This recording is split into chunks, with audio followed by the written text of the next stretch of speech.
Hello students, welcome back to study with YouTube channel. आज मैं आपको डीएवी क्लास 8 साइंस के chapter 13 synthetic fibres and plastics का solution देने वाला हूँ।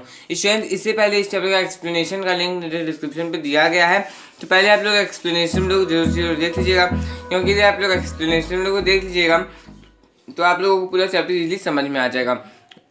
ओके, तो आज मैं आपको सॉल्यूशन देने वाला हूँ। चलिए हम लोग सॉल्यूशन देखते हैं। सबसे पहले हमारे पास है समथिंग टू नो में fill in the blanks. Dash and dash are the examples of natural fibres, cotton and silk. Cotton and silk जो है ये नेचुरल फाइबर्स के एग्जांपल है।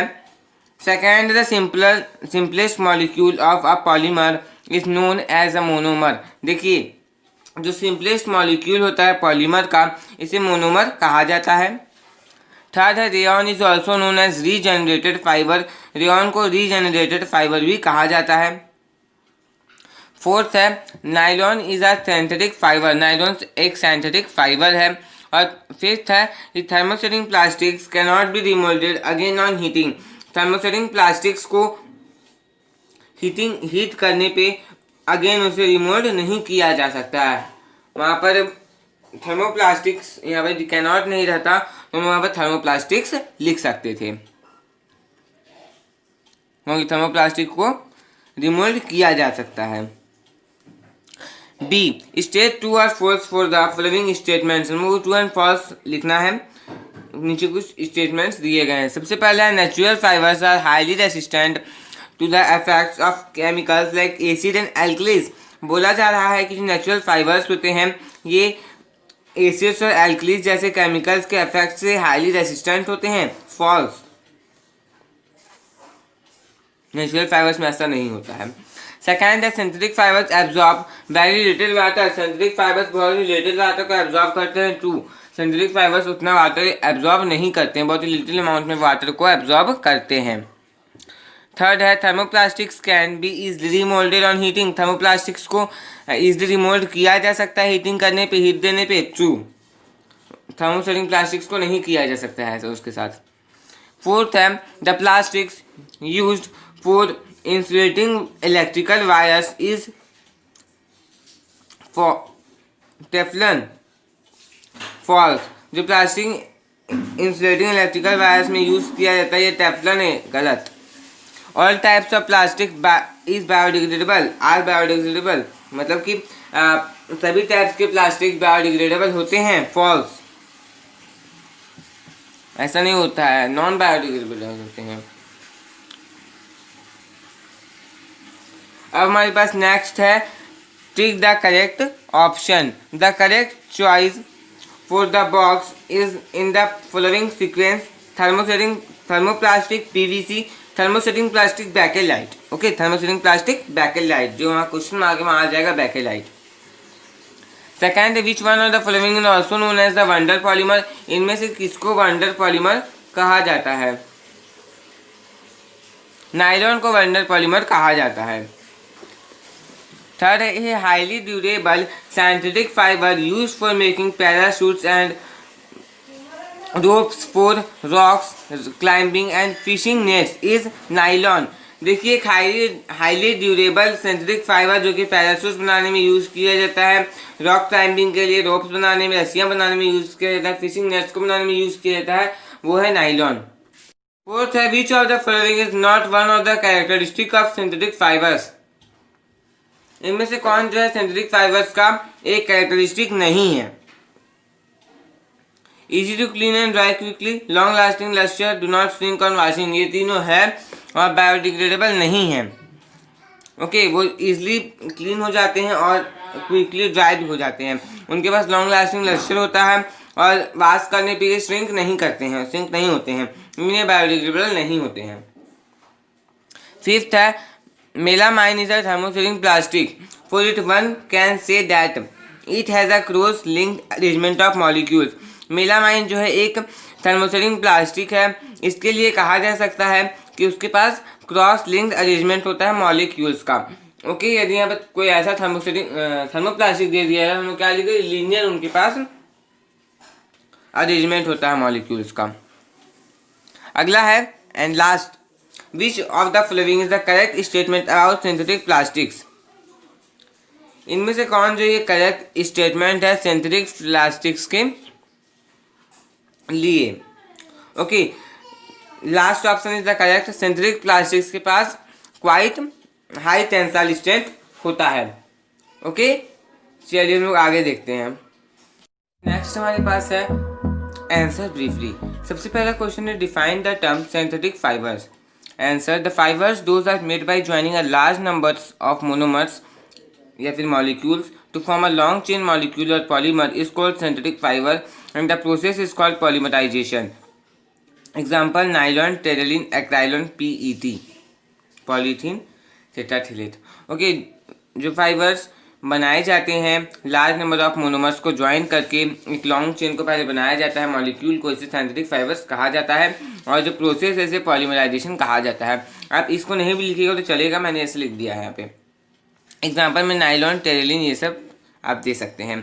सेकेंड है write two uses of rayon. Rayon के 2 uses हम लोगों को लिखने हैं। 2 uses of rayon are it is used in making apparels like dresses, jackets, hats etcetera.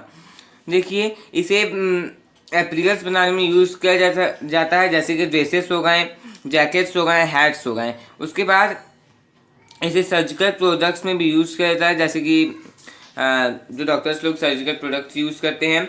उसके बाद टायर कॉर्ड्स बनाने में भी यूज़ किया जाता है। अब हम लोगों को 2 या 3 आर्टिकल्स लिखने हैं जो कि नायलॉन से बने हुए होते हैं। तो यहाँ पर आप लिखिएगा 2 और 3 articles that can be made from nylon are fishing nets, seat belts, parachute. Okay, यहाँ देखिए सर ए छूट गया। ओके, पैराशूट्स कर दीजिए, यहाँ पर एस लगा दीजिए एंड यहाँ पर ए लिख लीजिए, parachutes. Okay, fourth question is why are clothes made from synthetic fibres uncomfortable in summer. Clothes synthetic fibre से जो बने हुए होते हैं ये स्वेट को एब्जॉर्ब नहीं करते हैं और परस्पायर नहीं होते हैं हमारे बॉडी से। जो स्वेट होते हैं वो परस्पायर नहीं होते हमारे बॉडी से। सो ये क्या होता है कि हमारे लिए अनकंफर्टेबल बन जाता है समर और रेनी सीजन के दौरान। फिफ्थ एंड लास्ट है give 2 examples each of thermoplastic and thermosetting plastics. हम लोगों को 2 एग्जाम्पल्स देने हैं थर्मोप्लास्टिक्स के एंड थर्मोसेटिंग प्लास्टिक्स के। तो थर्मोप्लास्टिक के 2 एग्जाम्पल्स हो जाएंगे पॉलीथीन, PVC। उसके बाद थर्मोसेटिंग प्लास्टिक के 2 एग्जाम्पल हो जाएंगे बेकेलाइट और मेलामाइन, यहाँ पे E। Okay, Bakelite and melamine, melamine. Okay, N है, एल नहीं है, एन है। अब लॉन्ग आंसर्स देखते हैं हम लोग। How is regenerated fibre different from a true synthetic fibre, give 1 example of each of this 2 types of fibre. देखिए, जो रॉ मटेरियल यूज होता है रीजनरेटेड फाइबर के प्रिपरेशन में वो नेचुरल फाइबर होता है, मतलब कि वुड सेलुलोज होता है रेयॉन के लिए। लेकिन सिंथेटिक फाइबर्स में जो रॉ मटेरियल यूज होते हैं ये सिर्फ केमिकल्स होते हैं। तो ये कहा जा सकता है कि रीजनरेटेड फाइबर जो ये ट्रूली आर्टिफिशियल फाइबर नहीं है।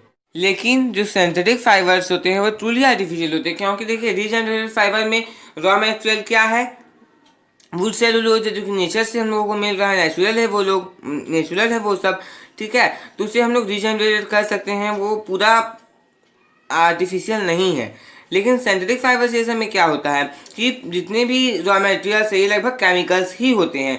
तो इससे हम लोग बोल सकते हैं कि वो ट्रूली आर्टिफिशियल है। एग्जाम्पल में जैसे कि रेयॉन हो गया रीजनरेटेड फाइबर, नाइलॉन हो गया, ये सिंथेटिक है, ठीक है। रेयॉन को रीजनरेटेड फाइबर कहा जाता है। Okay, rayon regenerated fibre and nylon synthetic fibre. यहाँ पे ब्रैकेट है रेयॉन के बाद। Why do clothes made of nylon last longer. Nylon से बने हुए क्लोथ्स क्यों ज़्यादा दिन तक चलते हैं। क्लोथ जो नायलॉन से बने हुए होते हैं ये ज़्यादा दिन तक चलते हैं क्योंकि नायलॉन जो है ये हाईली इलास्टिक और हाईली टेंसाइल और हाईली ड्यूरेबल होता है। Clothes made from nylon is last longer because nylon is highly elastic, highly tensile, highly durable. Okay, देख लीजिए स्टूडेंट्स यदि आप मेरे चैनल पर नए हैं तो चैनल सब्सक्राइब करके बेल आइकन को प्रेस कर लीजिए, क्योंकि मैं आपके लिए ऐसे एजुकेशनल वीडियोस लाता रहता हूँ। और स्टूडेंट्स इस वीडियो को अपने फ्रेंड्स के साथ ज़्यादा से ज़्यादा शेयर कीजिए और अदर्स की वीडियोस को भी जरूर से जरूर देख लीजिएगा। Math, science, social science, Hindi, English, okay, उनके भी वीडियोस बनाए गए हैं।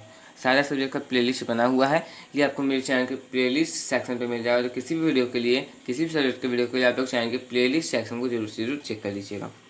थर्ड देखते हैं, right 2 points of difference between thermosetting plastics and thermoplastics. हम लोगों को 2 डिफरेंस लिखने हैं थर्मोसेटिंग प्लास्टिक्स में और थर्मोप्लास्टिक्स में। ओके, देखिए थर्मोसेटिंग में क्या होता है कि मोनोमर्स जो होते हैं वो क्रॉस लिंक्ड होते हैं थर्मोसेटिंग में, और थर्मोप्लास्टिक्स में क्या होता है कि जो मोनोमर्स होते हैं वो लीनियर लिंक्ड होते हैं। क्रॉस लिंक जैसे कि यहाँ पर इस फिगर को आप देखिए, और भी यहाँ पर आप कर सकते हैं, यहाँ पर 2 मोनोमर दे दीजिए और ऐसे एक और लाइन दे सकते हैं, यहाँ पे 2 दीजिए, ऐसे कर दीजिए। देखिए मैंने शॉर्ट बनाया है। उसके बाद लीनियर में क्या होता है कि एक लाइन होता है, मोनोमर्स में लगे हुए होते हैं। ओके, हीट करने पे ये हार्डन स्टेट में कन्वर्ट हो जाते हैं और इन्हें एक ही टाइम मोल्ड किया जा सकता है, इन्हें रिमोल्ड नहीं किया जा सकता, that is remoulded not again and again.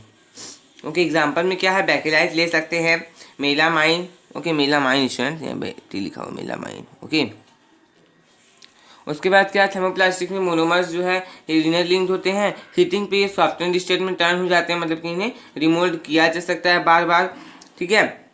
और इसके एग्जांपल्स हो जाएंगे PVC, PET, polyethene, okay etcetera. आगे देखते हैं, right any 3 advantages of synthetic fibres. हम लोगों को 3 एडवांटेजेस लिखने हैं सिंथेटिक फाइबर्स के, तो मैंने यहाँ पर 5-6 लिख दिए हैं, आप लोग 3 ही लिखिएगा।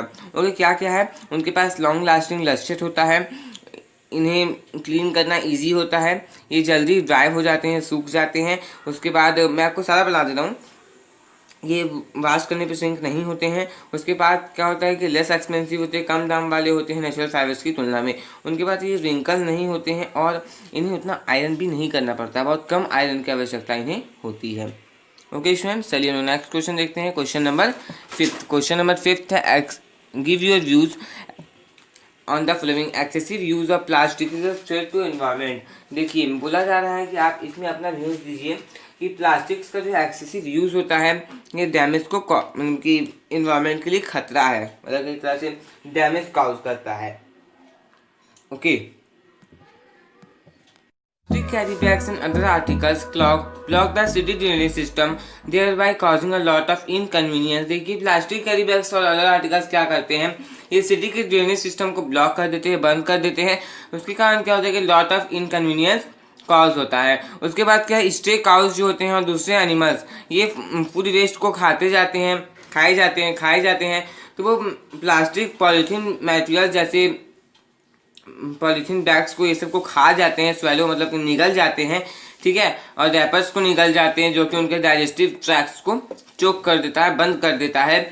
उसके बाद क्या होता है कि कोई भी एनिमल्स मर सकते हैं। ओके, कोई भी एनिमल्स मर सकते हैं क्योंकि उनका डाइजेस्टिव ट्रैक्ट ही बंद हो जाएगा, तो दिक्कत तो बहुत ज़्यादा होगी उन्हें, तो उनकी मौत भी ऐसी स्थिति में हो जाती है। प्लास्टिक जो है बहुत साल लेता है डिकम्पोज होने में, मतलब कि वो इको फ्रेंडली नहीं है और इन्वायरमेंटल पॉल्यूशन वो फैलाता है, कॉज करता है, उसका इन्वायरमेंटल पॉल्यूशन का कारण है। यदि प्लास्टिक्स को बर्न किया जाए तो ये हार्मफुल गैस प्रोड्यूस करते हैं जो कि एयर को पॉल्यूट करते हैं। ओके स्टूडेंट्स, देखिए क्वेश्चन नंबर 5 भी हमारा हो गया। अब नेक्स्ट क्वेश्चन हमारे पास question number 6, why is Bakelite a good choice for making electrical switches and handles of cooking utensils. क्यों बैकेलाइट जो है ये गुड चॉइस है यूटेंसिल्स बनाने के लिए, इलेक्ट्रिकल स्विचेस बनाने के लिए, कुकिंग यूटेंसिल्स के हैंडल्स को बनाने के लिए। ओके, आप लोग देखते हैं कुकर ये सब में बैकेलाइट का लगा हुआ होता है। इसका आंसर हम लोग देखते हैं, तो इसका आंसर हो जाएगा since Bakelite is poor conductor of electricity so it is used for making electrical switches and handles of cooking utensils. यहाँ पर आप लोग लिख दीजिएगा handles of cooking utensils. Okay, तो स्टूडेंट्स देखिए मैंने आपको एक ही वीडियो में पूरा सॉल्यूशन दे दिया। तो यदि आपको वीडियो अच्छा लगा तो वीडियो को लाइक कर दीजिए, और यदि आप मेरे चैनल पर नए हैं तो चैनल को सब्सक्राइब करके बेल आइकन को प्रेस कर लीजिए, क्योंकि मैं आपके लिए ऐसे एजुकेशनल वीडियोस लाता रहता हूँ।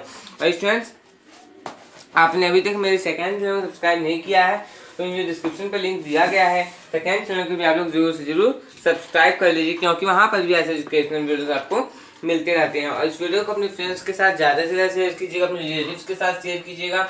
और हाँ, वीडियो को लाइक करना बिल्कुल नहीं भूलिएगा। वीडियो कैसा लगा कमेंट करके जरूर बताइएगा। Thanks for watching.